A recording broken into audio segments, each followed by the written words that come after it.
우리가 함께 볼 하나님의 말씀 민수기 14장 1절부터 10절까지의 말씀입니다. 민수기 14장 1절부터 10절까지입니다.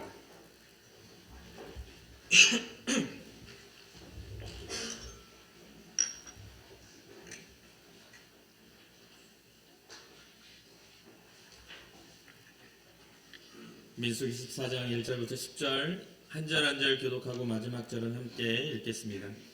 온 회중이 소리를 높여 부르짖으며 백성이 밤새도록 통곡하였더라.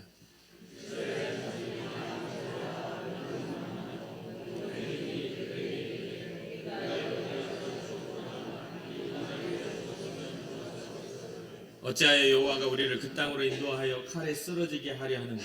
우리 처자가 사로잡히리니 애국으로 돌아가는 것이 낫지 아니하랴.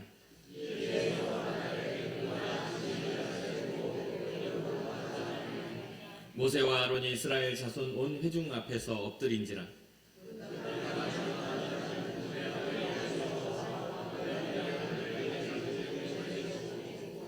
이스라엘 자손의 온 회중에게 말하여 이르되 우리가 두루 다니며 정탐한 땅은 심히 아름다운 땅이라.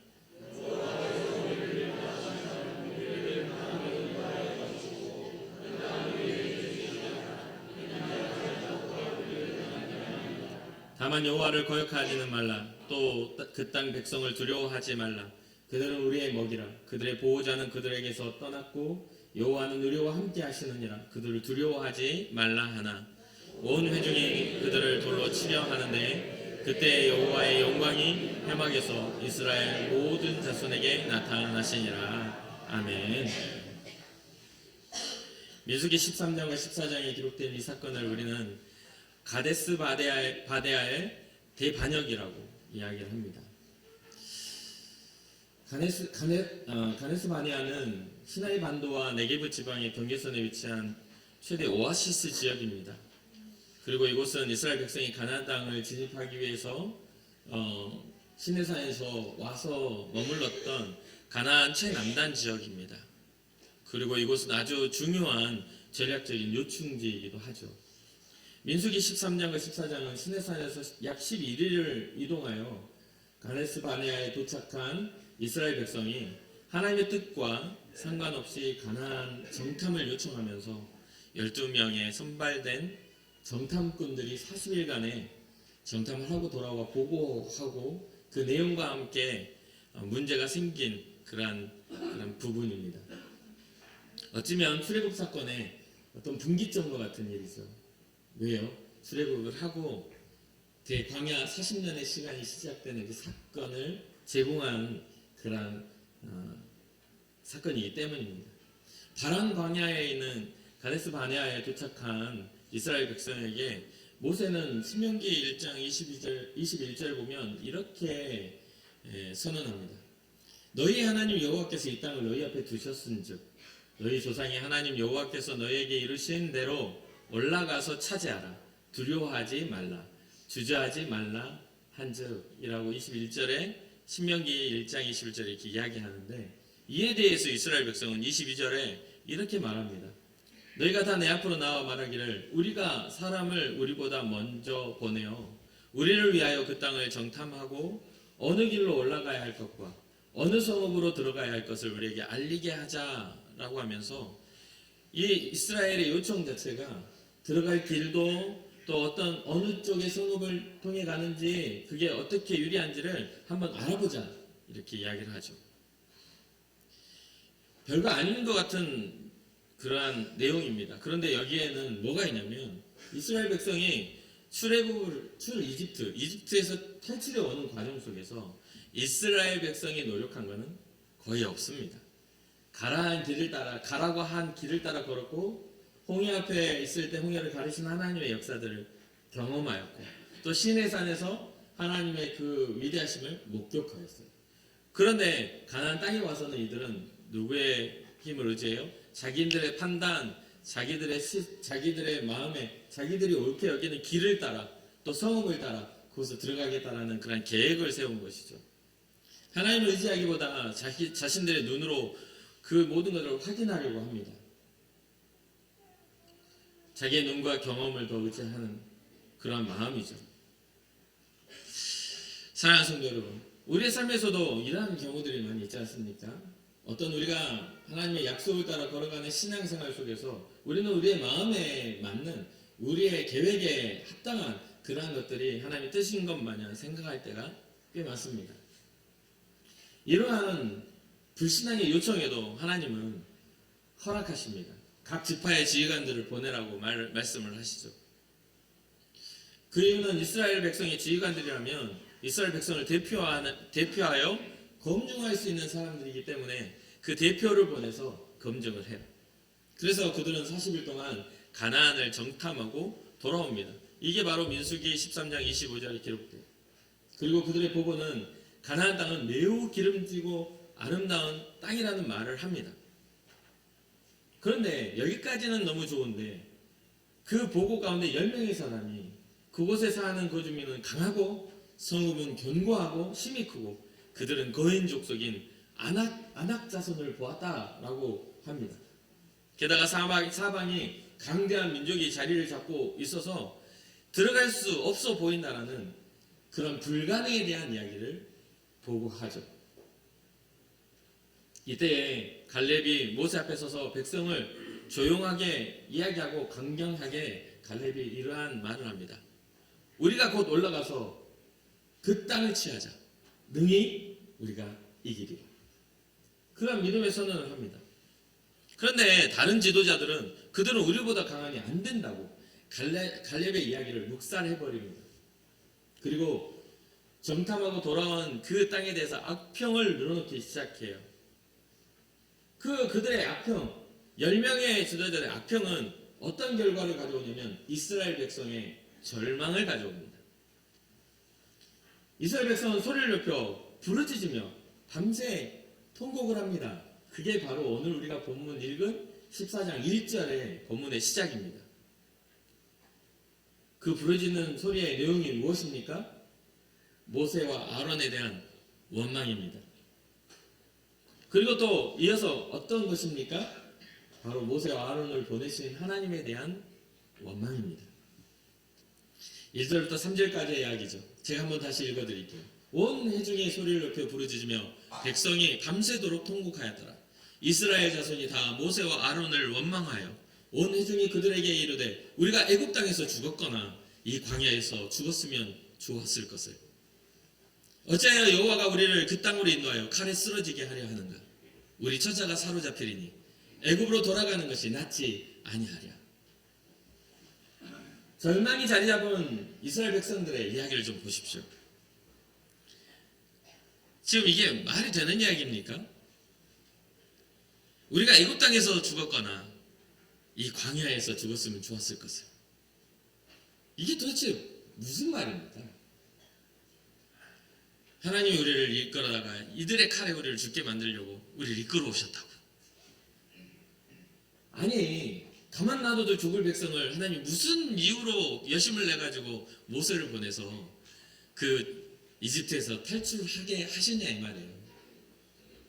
6월절에 문설주에 피를 바르게 하셔서 사마의 권세가 떠나가게 하고 마주한 홍해를 가르셔서 이스라엘 백성을 안전하게 건너게 하신 하나님의 그 열심이 과연 데리고 와서 거기서 그 민족들의 칼에 죽게 하려는 게 맞습니까?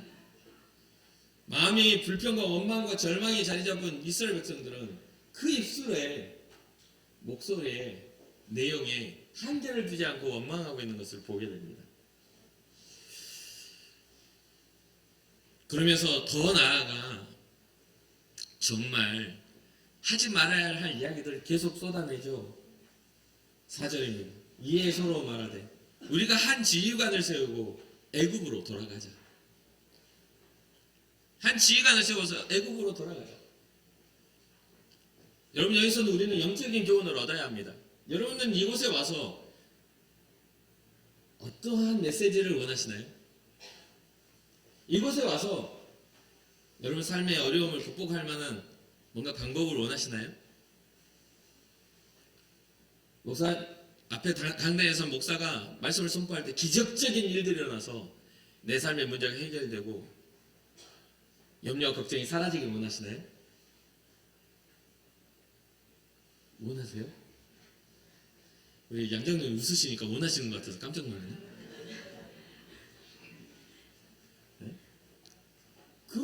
그런 요구를 하는 사람들을 많이 봅니다.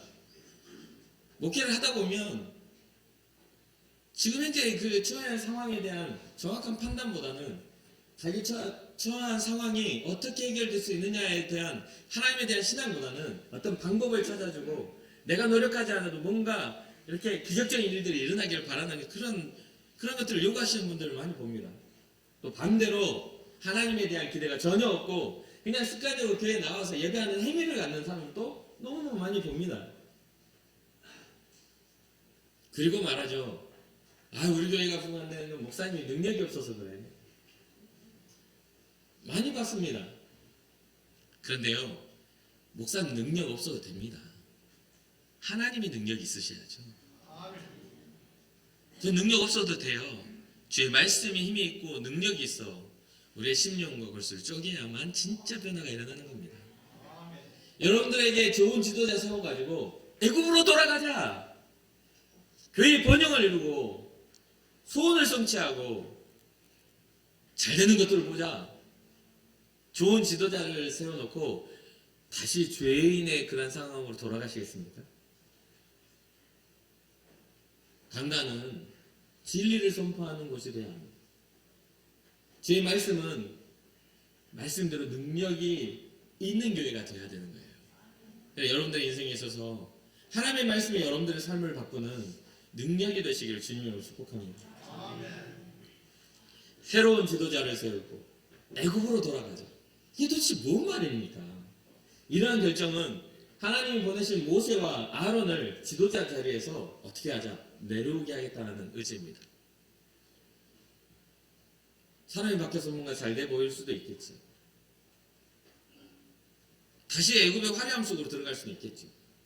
그러나 여전히 하나님이 선택한 백성으로서의 그 이전으로 돌아가겠다는 소원은 폐역함밖에는 남지 않습니다. 그러면서 5절에 이러한 백성들의 말을 듣고 모세와 아론이 자손의 온 회중 앞에 엎드린지라라는 한 구절이 나와요. 그러면 이 두 사람은 이스라엘의 그 협박이 무서워서 엎드렸을까요? 이스라엘 자손이 두려워서 이들이 엎드렸을까요? 강대한 왕, 이집트의 왕 파라오 앞에서도 엎드린 적이 없는 사람들이 그 위태위태한 상황 속에서도 여호와의 지팡이를 들고 맞서 싸웠던 사람들이 하찮은 그 이스라엘 백성들 때문에 이들이 엎드렸을까요? 오해하면 안 돼요. 여러분 어떤 거냐면요, 모두가 다 하나님을 두려워하지 않고 목이 뻣뻣해져 있을 때 이 두 사람은 이 폐역함 앞에 주님이 두려워 엎드린 겁니다. 이스라엘 백성이 두려워서 엎드린 게 아니에요. 하나님의 진노가 두려워 엎드린 거예요. 이들의 폐악은 모세와 아론으로 인하여 위기감을 주게 만듭니다. 단순하게 모세와 아론에 대한 그 리더십에 대한 그러한 반역처럼 보이지만 좀 더 의미를 들여다보면 하나님께 대한 반역임을 알게 되는 것이죠. 모세와 아론은 하나님의 뜻을 따라 하나님이 약속한 땅을 향하여 데려가야 할 리더인 것이고요. 이들이 세우려고 한 그러한 새로운 지도자는 하나님을 거역하고 다시 애굽으로 돌아가려는 지도자를 세우자 하는 겁니다. 이런 모습을 본 믿음의 사람 여호수아와 갈렙은 6절에 이렇게 기록합니다. 그 땅을 정탐한 자 중 눈의 아들 여호수아와 여분네의 아들 갈렙이 자기들의 옷을 찢고 얼마나 마음이 불타올랐는지 자기들의 옷을 막 찢어요. 그러면서 7절 이스라엘 자손의 온 회중에게 말하여 이르되 우리가 두루 다니며 정탐한 땅은 심히 아름다운 땅이라. 하나님 우리에게 약속하신 그 땅은 심히 아름다운 땅이라. 그러면서 8절 이렇게 말하죠. 여호와께서 우리를 기뻐하시면 우리를 그 땅으로 인도하여 들이시고 그 땅을 우리에게 주시리라. 이는 과연 젖과 꿀이 흐르는 땅이니라. 여기서 여호와께서 우리를 기뻐하시면 이라는 이 단어를 세번역에서는 이렇게 말합니다. 여호와께서 우리를 사랑하신다면, 주님이 우리를 사랑하신다면 우리를 그 땅으로 인도하여 들여주시며 또 그 땅을 우리에게 주실 거야.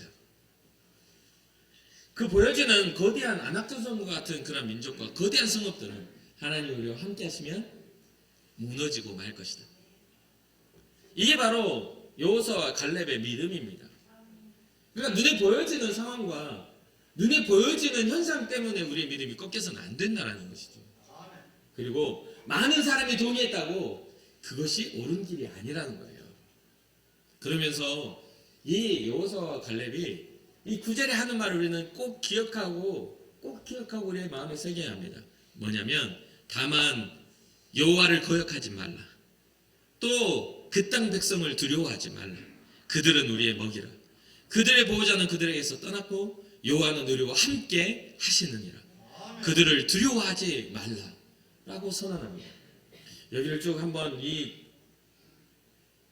구절을 한번 쪼개볼까요? 첫 번째, 이스라엘 백성들아 여호와를 거역하지 말아라. 믿음의 사람들이 하는 그 포인트를 보세요. 모세와 아론을 거역하지 말어. 이렇게 하지 않아요. 뭐냐면 하나님을 거역하지 마. 하나님을 거역하면 안 돼. 라고 이야기하는 거예요. 그리고 그 땅에 있는 너희들의 눈에 보이는 위협이 되는 그 백성들을 두려워하지 말어. 왜냐하면 그들은 하나님 우리에게 주신 우리의 밥이야. 하나님 우리와 함께 하시면 우리는 능히 이길 수가 있어. 왜? 그들의 보호자는 떠났고 우리의 보호자 하나님이 여호와가 우리와 함께 있기 때문에. 이게 바로 우리의 믿음이 되어야 될 줄 믿습니다. 그러면서 마지막에 다시 한번 말하죠. 그들을 두려워하지 말아라. 왜? 이 모든 사단의 모든 이 문제의 이유가 거대한 그곳을 자리 잡고 있는 강대한 족속이기 때문에 그래요. 큰 성읍과 거대한 족속, 전투에 능한 것 같은 그런 족속들이 자리 잡고 있는 것을 보니 이스라엘 백성들의 마음에 두려움이 생긴 것이죠. 그러니 그들을 두려워하지 말아라고 말을 합니다. 그런데 사랑하는 성도 여러분, 믿음으로 선포된 이 이야기 얼마나 멋집니까? 믿음의 사람 여호수아와 갈렙의 이 선언이 너무 멋지잖아요. 그런데 이 이야기를 딱 들은 이스라엘 백성들의 반응을 보세요. 10절에 온 회중이 그들을 돌로 치려 하는데, 돌로 친다니까 누가 생각납니까? 스데반이 생각나죠. 왜 그렇죠? 너희가 생명의 주를 죽였도다. 옳은 이야기를 한 겁니다. 예수 그리스도의 생명을 복음을 선언할 때에 그들의 양심은 꺼리낌이 되고 양심이 찔렸지만 그 이야기를 한 저 원흉을 없애버리면 더 이상 양심의 꺼리낌이 없지 않겠어요? 소리를 지며 달려가 스데반을 돌려 쳤던 군중들을 보는 것처럼 현재 모세와 아론, 여호수아와 갈렙을 향해서도 이스라엘 백성은 돌을 들여 치려고 하는 그런 상황들이 생기는 것이죠. 이때 여호와의 영광의 희망에서 나타나 이스라엘 모든 자손에게 나타나게 되죠. 여기까지 오늘 우리가 본문에 본 그러한 이야기입니다. 이후로 또 모세가 백성들을 위해서 중보하며 기도하며 하나님 기억해 주세요 약속의 하나님 하면서 백성들을 용서해 달라는 모세의 중보가 나오지만 여기까지 보세요. 여러분 우리의 모습은 어떠한 상황인가요? 우리의 신앙은 10명의 정탐꾼입니까? 아니면 2명의 여호수아와 갈렙과 같은 신앙을 꿈꾸고 있나요?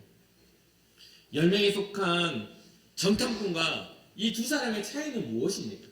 무엇이 이들을 이렇게 차이가 나게 만들었을까요? 10명에 속한 이 10명의 정탐꾼의 이야기를 들은 백성들은 가나안의 약속이 누구의 약속인지를 깨닫지 못하고 자신들이 가지고 있는 손에 들고 있는 것만 보고 있습니다. 모세와 아론을 통해서 하나님이 일하고 계시지만 모세 아론은 하나님이 아니잖아요. 그러니 그들은 모세 아론을 통해 누구를 봐야 하냐면 하나님을 보았어야만 합니다. 하나님이 이들을 보내시며 자기의 뜻을 우리에게 전해주셨는데 이 이스라엘 백성들은 모세와 아론에 대한 불평뿐만 아니라 그를 보내신 하나님에 대해서도 불신앙의 모습을 보이고 있는 것이죠. 왜 이런 현상이 일어나냐면 걸러져 하나님을 보기 때문에 그렇습니다. 하나님의 영광을 직접 보는 그러한 일들이 일어나야 하는 것이죠. 여기에는 자 보십시오. 10명의 사람은 자기들의 이야기를 통해 백성을 설득하지만, 그쵸? 2명의 사람은 자기들의 이야기를 통해 하나님을 투영합니다. 하나님의 뜻을 나타내고 있다는 이야기예요. 여호수아 갈렙의 이야기에는 모세와 아론이 등장하지 않습니다. 그들은 엎드렸고 여호수아 갈렙은 자신들의 믿음의 선언을, 자신들이 믿는 하나님에 대한 선언을 하고 있는 것을 보게 돼요. 그러니 사랑하는 성도 여러분, 믿음은 공동체의 고백이 아니라 내 자신의 고백인 것이죠. 믿음은 다수의 고백에 편승하는 것이 아니라 내 중심의 고백이 되어야 합니다. 살아계신 하나님에 대해서 우리는 믿는 사람들이 되어야 돼요. 그것을 바로 우리는 신앙이라고 말합니다. 여호수아와 갈렙은 살아계신 하나님을 바라보았습니다.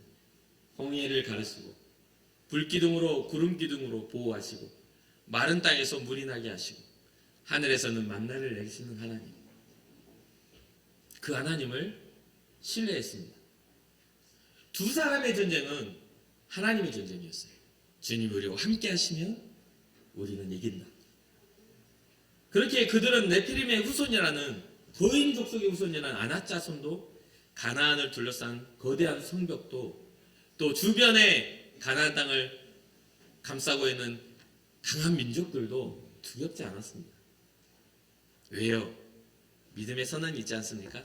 그들의 보호자는 떠났고 여호와께서 우리와 함께 하신다.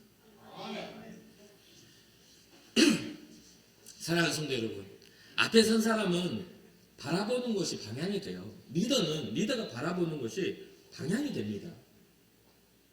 이러한 방향들을 가진 사람들이 엉뚱한 곳을 바라보면 엉뚱한 곳에 가게 되어 있어요.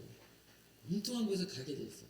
그러니 우리는, 우리 교회를 이끌어가는 우리의 직분자들은 하나님을 바라보아야만 합니다. 우리에게 맡겨진 몫이 있고 우리에게 맡겨진 정탐해야 할 사명이 있다면 우리는 그곳 가운데 하나님의 뜻을 발견해야 하는 것이죠. 그러니 사랑하는 성도 여러분, 여러분들의 삶에, 여러분들의 시선에, 여러분들의 신앙에 주님이 있기를 주님의 이름으로 축복합니다. 그래서 지금 우리가 대면하고 있는 상황이나 우리가 가지고 있는 감정들 그 이전에, 우리에게 세상이 주는 두려움 이전에 우리가 하나님을 바라보게 될 때, 하나님을 향한 우리에게 행하실 일들을 기대하며 걸어가게 될 때 우리는 믿음의 흔적을 남길 수가 있습니다. 끝으로 여러분들의 한계를 스스로 정해놓고 주님이 보내신 영적인 리더나 또는 주님이 세우신 교회, 더 나아가 이 땅의 교회들을 바라보며 원망하는 자리에 있지 마시고, 그러한 일들이 일어날 때에 여호수아와 갈렙처럼 하나님이 우리와 함께 하신다, 하나님이 우리에게 일하신다, 세상의 신들은 떠났고 하나님이 예수 그리스도의 영이 우리에게 승리의 영이 되셨다라는 믿음의 선언이 우리 가운데 있어야 되지 않겠습니까? 사랑하는 성도 여러분, 이제 하나님을 향한 기대감을 가지고 하나님을 향한 신앙을 세워가시길 주님의 이름으로 축복합니다. 누군가가 나의 삶을 평가하기 전에 주님이 나를 평가하시고 나의 중심을 아신다는 믿음을 가지고 주님의 역사를 바라보며 한 걸음 한 걸음 내디디시기를 주님의 이름으로 축복합니다. 끝으로 모두가 목이 뻣뻣하여 방법을 찾을 때 하나님 앞에 납작 엎드릴 수 있는 기도의 사람 모세와 아론이 되시길 바랍니다. 세상의 방법으로는 영적 전쟁을 승리할 수가 없어요. 하나님의 방법만이 우리를 온전히 가나안 땅으로 이끌어 가실 수 있다는 것을 잊지 마시고, 영원한 하나님의 나라 예루살렘, 영원한 하나님의 도성 예루살렘을 향해 우리는 가고 있잖아요. 다시 오실 예수 그리스도를 기대하는 마음으로 그곳을 향해 가고 있는 우리에게 예수 그리스도만이 참 길고 진리고 생명이심을 선포하며 끝까지 걸어갈 수 있는 믿음의 사람이 되기를 주님의 이름으로 축복합니다. 하나님 말씀 묵상하다 보니까 믿음은 다수의 의견에 대한 존중이 아니라 하나님의 말씀에 대한 신뢰임을 깨닫게 됩니다. 이 말씀 묵상하다 보니까 성경을 보면요, 다수의 악에 편승하는 것이 이게 믿음이 아니에요. 오히려 하나님의 음성을 듣고 그 뜻을 깨닫는 사람들이 걷는 것이 믿음의 걸음이에요.